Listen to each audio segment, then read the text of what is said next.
अग्निशस्त्राने गोळीबार करणारे आरोपी जेरबंद। पंचवटी पोलीस ठाण्याच्या गुन्हेशोध पथकाची उल्लेखनीय कामगिरी।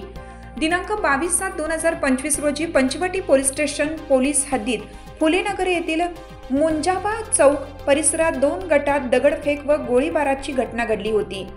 त्या संदर्भात पंचवटी पोलीस ठाणे येथे गुन्हा रजिस्टर नंबर 362/2025 भारतीय न्याय संहिता कलम 109(1), 189, 189(4), 190, 191(2) सह भारतीय हत्यार कायदा कलम 3(2025) प्रमाणे दिनांक 23/7/2025 रोजी 6:43 सुमारास दाखल करण्यात आला होता।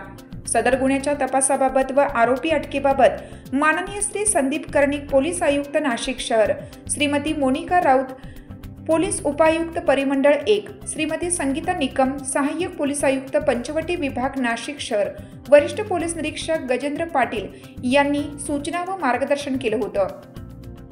त्यानुसार पंचवटी पोलीस ठाण्याचे गुन्हेशोध पथक नमूद गुन्ह्यातील फरार आरोपितांच्या मागावर असताना गुन्हेशोध पथकाचे अंमलदार पोलीस शिपाई 180 अंकुश काळे यांना गुप्त बातमीदारामार्फत खात्रीशीर माहिती मिळाली की सदर गुन्ह्यातील फरार आरोपी नामे जय संतोष खरात वय 23 वर्ष, राहणार शेषराव महाराज चौक, फुलेनगर, पंचवटी, नाशिक हा फुलेनगर परिसरात येणार आहे।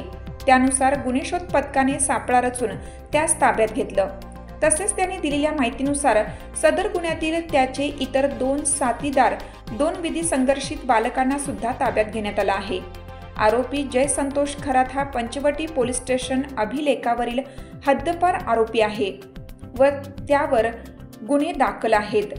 सदरची उल्लेखनीय कामगिरी ही माननीय श्री संदीप कर्णिक पोलीस आयुक्त नाशिक शहर, श्रीमती मोनिका राऊत पोलीस उपायुक्त परिमंडळ 1, श्रीमती संगीता निकम सहाय्यक पोलीस आयुक्त पंचवटी विभाग नाशिक शहर, वरिष्ठ पोलीस निरीक्षक गजेंद्र पाटील पंचवटी पोलीस ठाणे यांच्या मार्गदर्शनाखाली पंचवटी पोलीस ठाण्याकडील गुन्हे प्रकटीकरण शाखेचे अधिकारी सहाय्यक पोलीस निरीक्षक सतीश शिरसाट व अंमलदार सहाय्यक पोलीस उपनिरीक्षक संपत जाधव, पोलीस हवालदार वाहक 391 शिंदे, पोलीस हवालदार वाहक 1867 महेश नांदुर्डीकर, पोलीस हवालदार वाहक 1558 काळे, पोलीस नाईक 608 लोणारे, पोलीस शिपाई 2271 गायकवाड, पोलीस शिपाई 180 अंकुश काळे, पोलीस अंमलदार 2507 परदेशी, पोलीस अंमलदार 2394 बाहीकर, पोलीस शिपाई 1025 वायंकडे, पोलीस शिपाई 597 चितळकर, पोलीस शिपाई 2144 पवार, महिला पोलीस शिपाई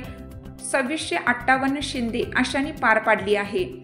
सदर गुन्ह्यातील इतर फरार आरोपितांचा शोध घेणे चालू असून लवकरच त्यांना अटक करण्यात येईल।